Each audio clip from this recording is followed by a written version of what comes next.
Good afternoon, everyone. I'm delighted to welcome you to today's class on importance of non-disclosure agreements in safeguarding intellectual property, confidential information, trade secrets, and proprietary data.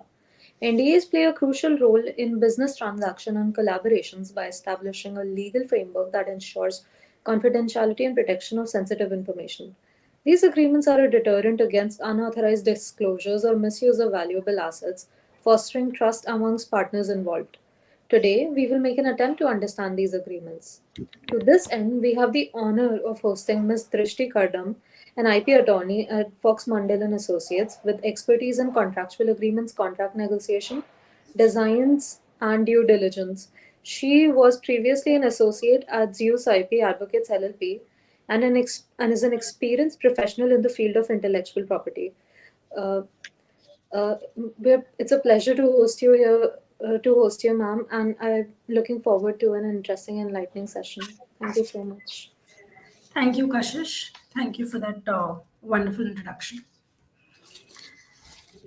So, okay, now that we have this topic in hand, which is importance of NDAs in safeguarding intellectual property, confidential information, trade secrets, and proprietary data. This topic is one of the things that I personally really like about IP, which is the transactional part, the commercial agreements, where all the negotiations and the drama happens. And I'm hoping that this turns out to be an enriching experience for the audience here. We will start with the basics where I plan to take you through the understanding of what is an IP, how can it be commercialized and protected, what are the kinds of IP agreements. And as we go through the session, we will delve deeper into the importance of NDAs and in IP and what are the essentials or points to be kept in mind while drafting an NDA. I'll just share my screen so that everyone is able to see my presentation.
I hope the screen is visible. Kashish?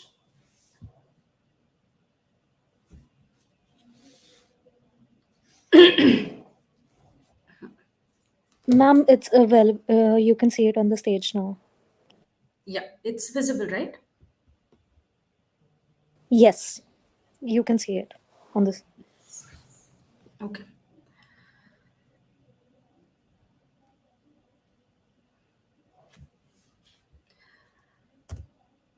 So let's begin with understanding what is an intellectual property. Intellectual property refers to the creation of mind. It includes intangible creations of the human intellect. There are many types of intellectual property, and some countries recognize more than the others. However, the best known types are patents, designs, copyrights, trademarks, geographical indications, and trade secrets. The Depending on the category of intellectual property, they are protected under different regimes in law. So, as trademarks are protected under the Trademarks Act of 1999, patents are protected under the Patents Act. Copyright has an act of its own, and designs are protected under the Designs Act 2000. These are the statutory laws that go with it, the acts. And these are also supported with the procedural aspects, which are called the rules. So the Trademark Act has trademark rules with it, Designs Act has designs rules with it, and so on and so forth. Now, let's say that you have an invention and it is protected under patents. So, for artists, if it is an invention, it is protected under patents. If it is an artistic or musical or literary or cinematographic work, it will be protected under copyrights. Names, logos, symbols, even signatures, layouts of stores, architectural buildings, they are protected under the trademarks law. Shapes, patterns, ornaments can be protected under the designs. We also come across a lot of overlaps between different regimes. That sometimes what can be protected under the Copyright Act can also be protected as designs. But we will not be going deeper into that for now. Now, if we look at this picture and we look at the packaging and the shape of the soap, now there are a lot of things here, a lot of IP that can be taken from here. If we look at the Himalaya housemark, that is one of the IPs as the housemark that can be protected. Actaril here can be one of the brands under the housemark Himalaya, which can be protected. Then there is the whole packaging, the label aspect, the colors, the artistic elements that go in this packaging that can be protected under trademarks. The shape of the soap, if it is something novel, it is something original, that can be protected under designs. So each and every goods or services that we see around here, there is some or the other aspect of IP involved in it, and it can be protected under the different laws. Now we come to the commercialization of IP. Why is IP created? What is the reason? The reason is very simple. It's for commercialization so that the creator or the owner can monetize it and gain advantage out of it. IPR can help generate business through licensing, sale, assignment, franchising, etc., and even commercialization of the products and services protected under the IPRs. This will ultimately improve the market share and helps in raising profits. Having a registered and protected intellectual property rights can also raise a business's value in case of sale, merger, or acquisition. Access or raise capital. IP can also help in raising a business's value in case of sale, merger, or acquisition. Many a times we see that before any sale, merger, or acquisition is happening, the IP is valuated. Along with the other assets of the company or the business, the IP also becomes one of the major reasons behind the sale or behind the sale, merger, or acquisition. Through sale licensing or by using IPRs as collateral for debt financing, an individual can monetize for debt financing. Intellectual property rights can be used as an advantage while applying for government fundings like grants, subsidies, and loans. Because as it is an asset, it can be used for a lot of things. Enhances export opportunities. A business that has registered IPRs will be able to use brands and designs to market its products and services to other markets as well, as foreign entities are more willing to cooperate when the IP has been recognized. A business can also tap into the franchising agreements with overseas companies or export patented products.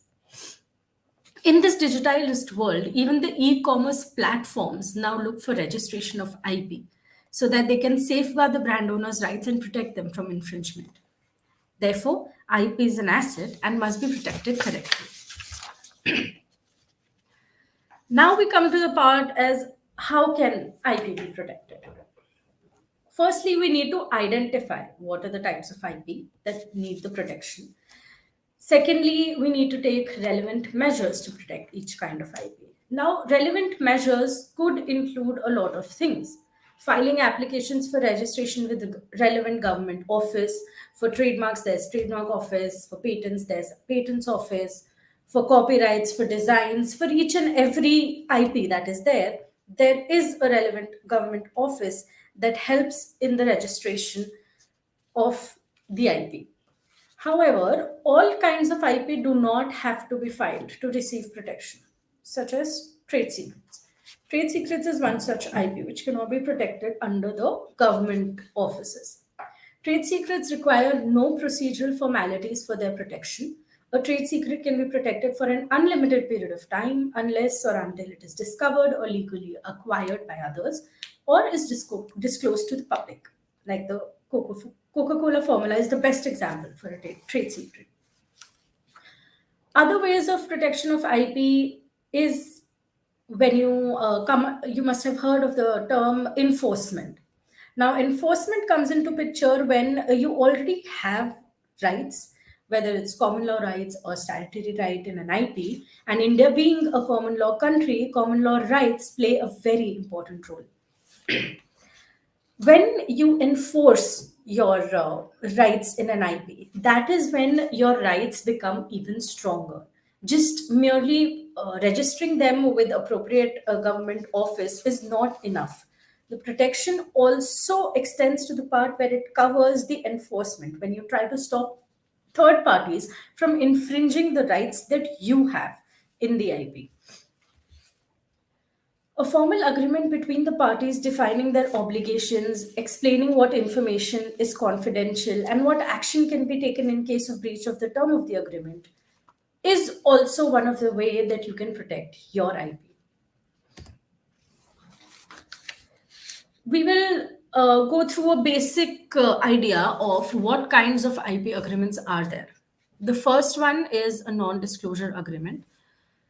Second, we can say there's something called the technology transfer agreements, which documents the commitment of the acquisition program sponsor.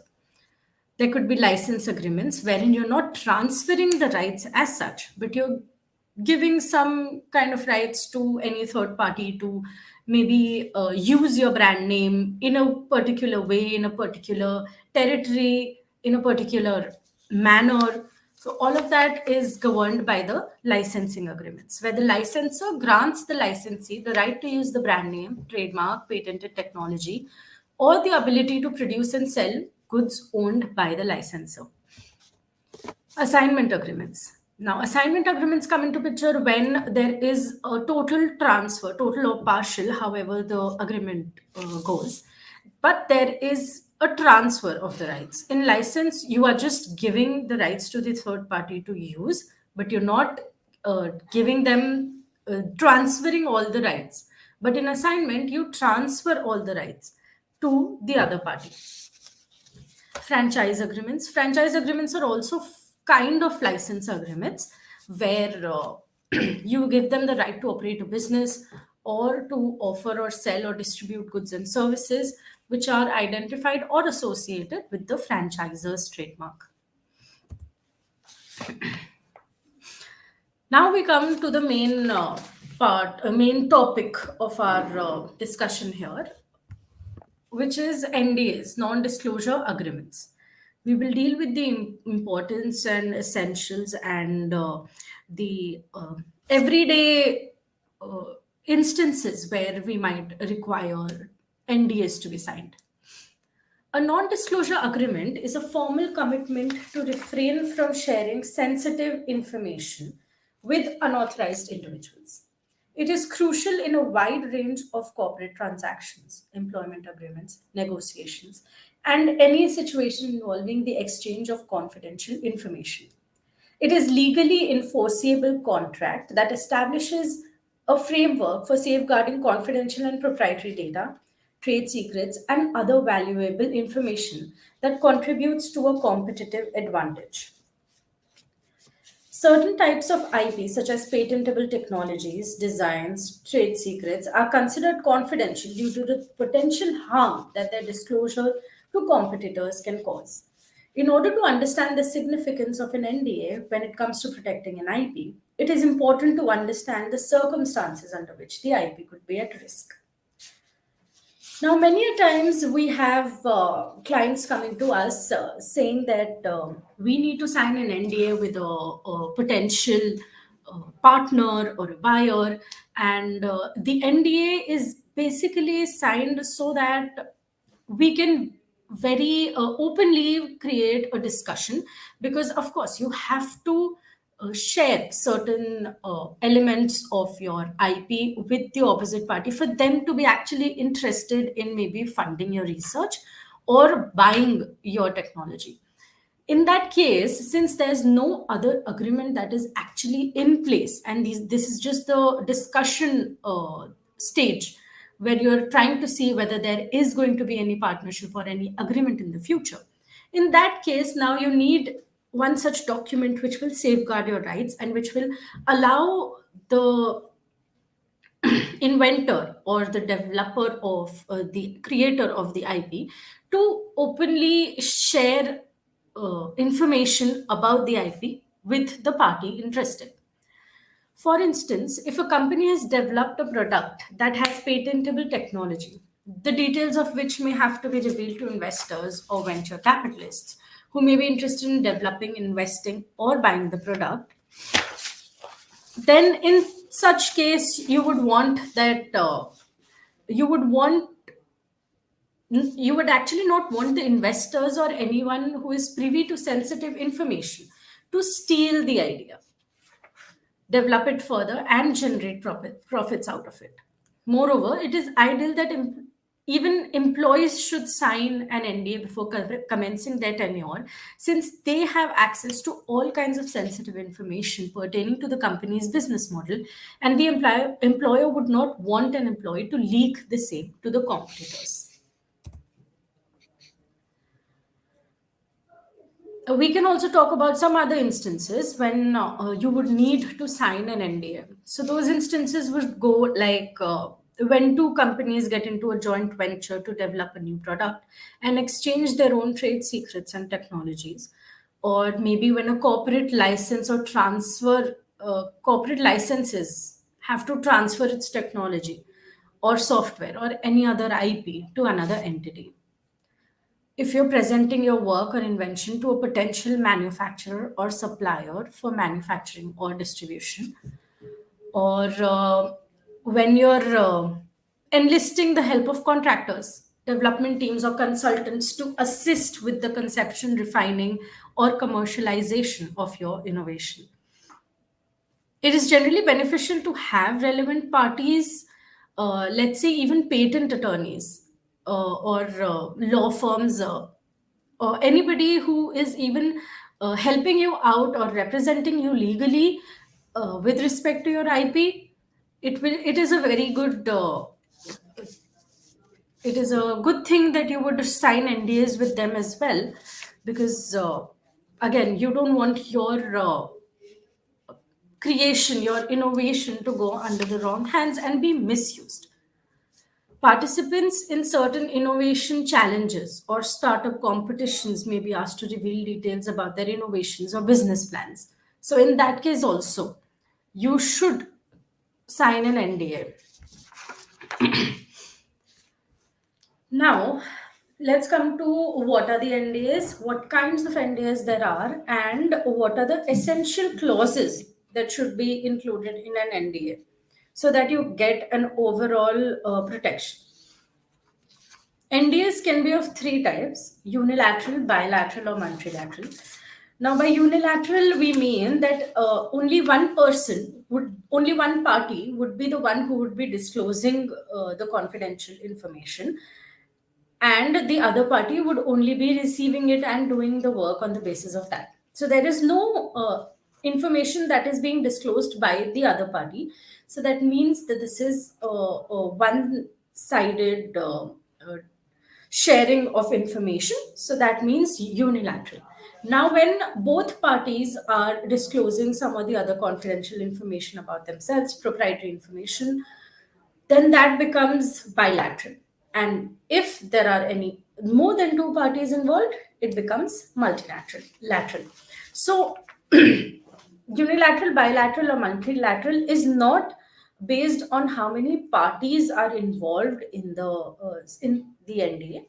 It is on how many parties are going to share the information with regard to which the NDA is being signed.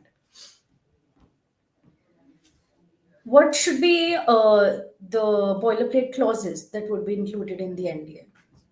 Firstly, of course, the definition of intellectual property. Now, many a times you see that there have been instances where we come across NDAs in which they have simply written intellectual property of the company. No, that is not it. That cannot be just it, because what is the definition? What would include the intellectual property and what would be left out of it is very important. It cannot be just IP of the company. It has to be more detailed to include all possible kinds of IP that the business might create or wants to protect. Now comes to the ownership of IP. Whether the disclosing party continues to own all IP, or the NDA must explicitly state that all IP remains to be the disclosing party's property. Confidentiality. What includes confidential information? How does the receiving party process confidential information? So, confidential information with respect to NDAs usually mean the uh, uh, non public proprietary information that is unique to the disclosing party. And it includes a lot of other things which in detail are mentioned in the agreements. Um, with respect to how does the receiving party process confidential information, it is very important that we mention in the NDA that these are the specific ways in which the confidential information can be used, especially with respect to only the reason why this NDA is being signed. The reason would be the purpose, which is there in the fourth clause. So there is a reason why you get into a NDA. It could be discussion purposes, it could be negotiations, it could be employment, investment opportunities. So the confidential information should only be used with respect to the purpose for which the agreement is being signed. Now, who has access to such information? It could be that two parties are sitting and they're sharing this knowledge or sharing this information. But usually, the people who actually work on such uh, projects are the employees, or it could be the managers, anybody who will be doing the grunt work, the back end operation. Now, for that, those people will also be given such information. So, in that case, because they are not parties to the NDA that will be signed with the inventor or the creator, how are you going to safeguard your information then? In that case, it is always advised that first, if you're signing an NDA with a company, let's say that you are taking in a service of development of some sort of a website. Now, in that development of website, you are going to the website developers and you are telling them that this is the proprietary information, the confidential information, which I need to be added, and which you have to keep in mind while developing this website. Now, those website developers would go to the backend developers and give the same information. So, what you sign with the website developers would be a service agreement and an NDA, but you would also be required to check or make sure that the website developers that you are taking services from also have such NDAs signed with their employees at the time of taking them in and in their tenure. So that is one way in which you can make sure that your information, confidential information, is protected.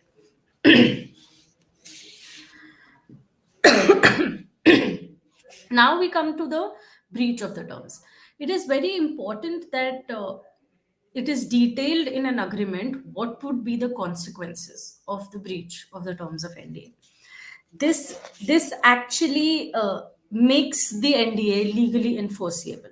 If clauses pertaining to the NDA are breached, ideally, one party should be able to take legal measures that would protect a person's legal rights. This may include taking the disclosing party to the court of law, the receiving party to the court of law, or mediation, or claiming damages in form of monetary compensation. Adding a clause relating to the repercussions of breaching the NDA would strengthen your NDA and prevent the chances of opposite party breaching the terms of the NDA with respect to your IP.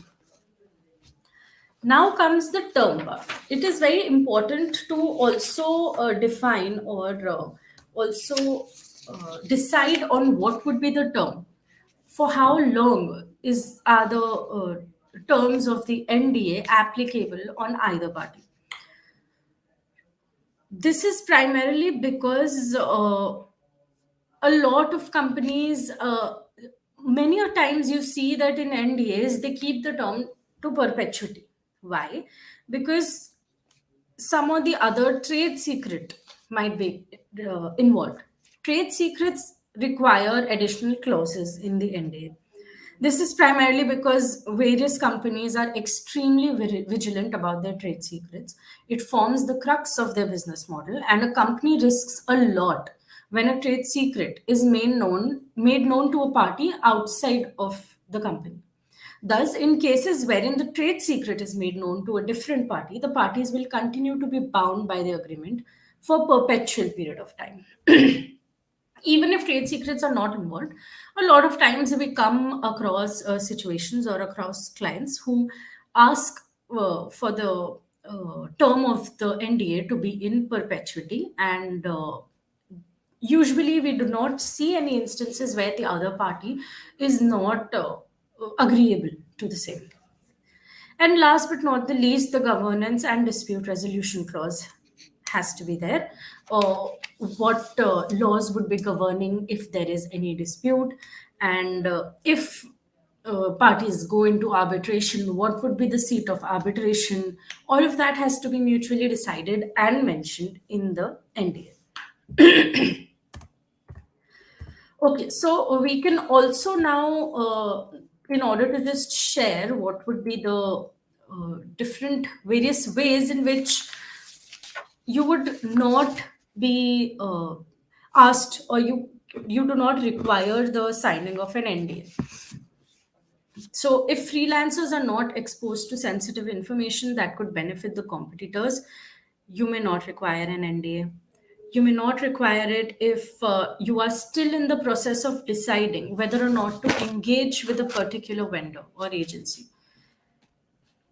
And at that time, they might even be a bit hesitant to sign an NDA because they have not yet secured you as a client.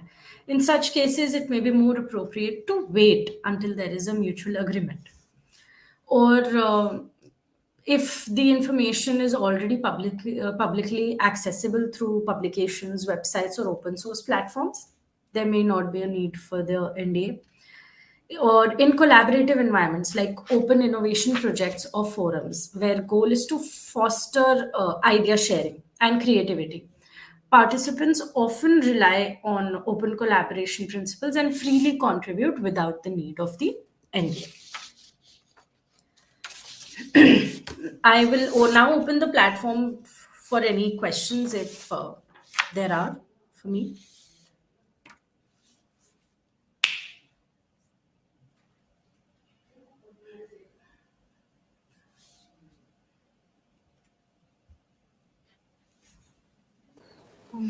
Thank you so much, ma'am. That was extremely interesting.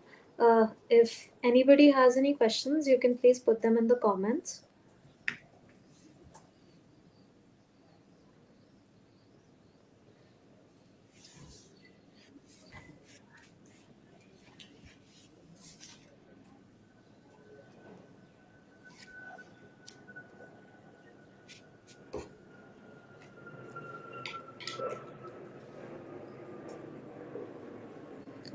If you don't mind, can we just wait a minute or something to see if. Sure, no problem. I can wait.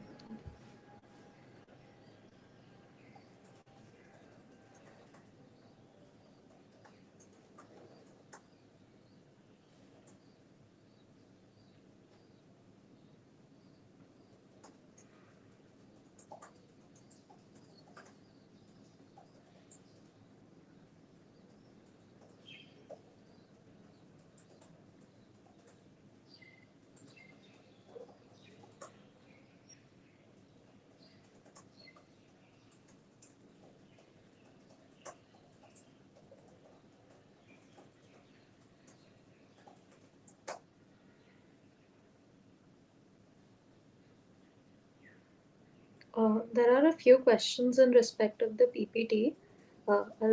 So this video will be available on this YouTube channel, and you can just view the PPT through the video.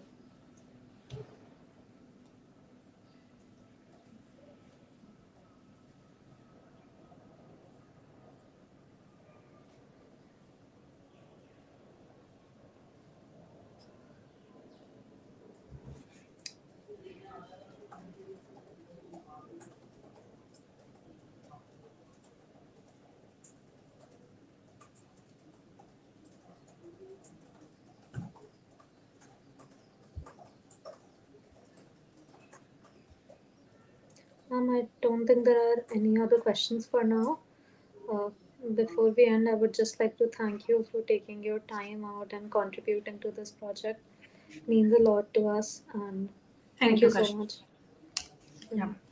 You sent the Thank you for